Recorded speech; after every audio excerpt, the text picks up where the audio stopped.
Our mystery Main Street's location delivers everything you'd expect of a Down East village. But look closer, you might find a number of surprises. For many, a trip to this rugged coastal hideaway wouldn't be complete without a stop at I forgot. We are not supposed to spell things out for you. Clue. You'll have better luck here if you're in the market for burritos, not duck boots. People are always wondering why there's a taqueria built into a barn out in the middle of the woods at the end of a peninsula in the middle of nowhere. When Michael Rosny and wife Michelle Levesque decided to open a Mexican restaurant, they had three priorities: location, location, location. So they moved to this rural hideaway from Oakland, California. Nobody needed another taqueria owned by a couple of middle-aged white folks in Oakland. It didn't make any sense. And so we were like, let's go for it.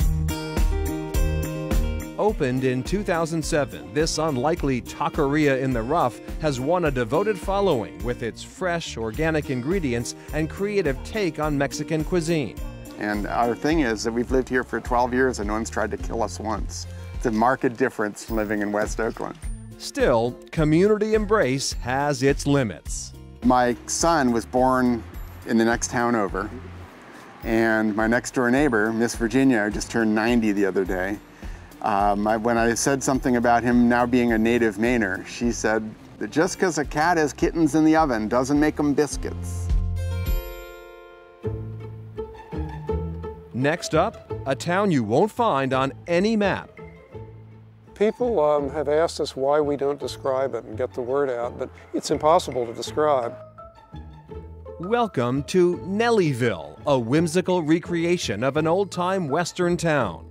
It's sort of a museum. It's like a movie set more even than a museum that you can walk through and interact with. Nellyville, a byproduct of Peter Beart's wild imagination.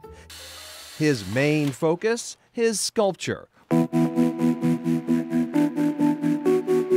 which crowds his barn and overflows into the woods around his property. There are fantastical creatures and a medieval castle. A bit deeper in the woods, a chapel, all constructed with salvaged wood and machine parts. Visitors are welcome to wander the grounds and hopefully find their way to the Jelly Kitchen and Cafe, where Beart's wife Anne oversees operations. We make about 300, maybe 350 jars of jam a day. Using whole fruits, everything is made by hand in small batches. These jams and chutneys were once carried by major retailers like Dean & DeLuca and Macy's. Now, to find their products, you'll have to make the pilgrimage to Nellyville, this crazy mishmash of creativity and craft. It is very crazy, and that's entirely thanks to my husband. I appreciate and understand crazy, but it's not my forte. My role is to keep the place glued together. There is no glue in this shop. It takes full mind-body engagement to even get the simplest stages done. To enter Tim Witten's shop on Main Street is to step into a maritime dream world. His artful curatorial eye has assembled odd objects from sailing ships and the seafaring trades. But his focus, the esoteric art of marlinspike or rope work. I'm not the only person in the world doing fancy marlinspike work.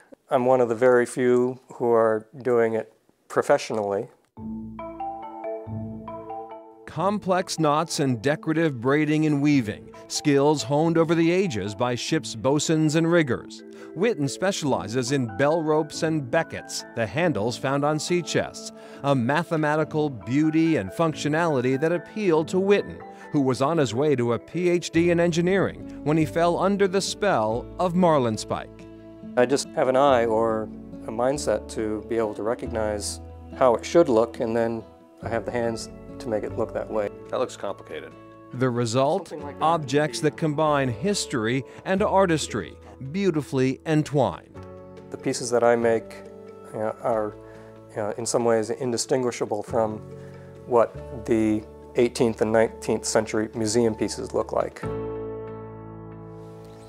All right, let's take another look at your Facebook guesses. Faith says Prospect, Maine. Karen says Verona Island, Maine. And Chris says Augusta, Maine. Tanya says Stonington. Jean says Castine. Cindy says Deer Isle. And Chris Kale Tyne says Kittery Point, Maine. I would say we're beginning to reach a little bit of a consensus. And the final chance to guess our mystery Main Streets is coming up next. That plus a taste of Finn and Hattie.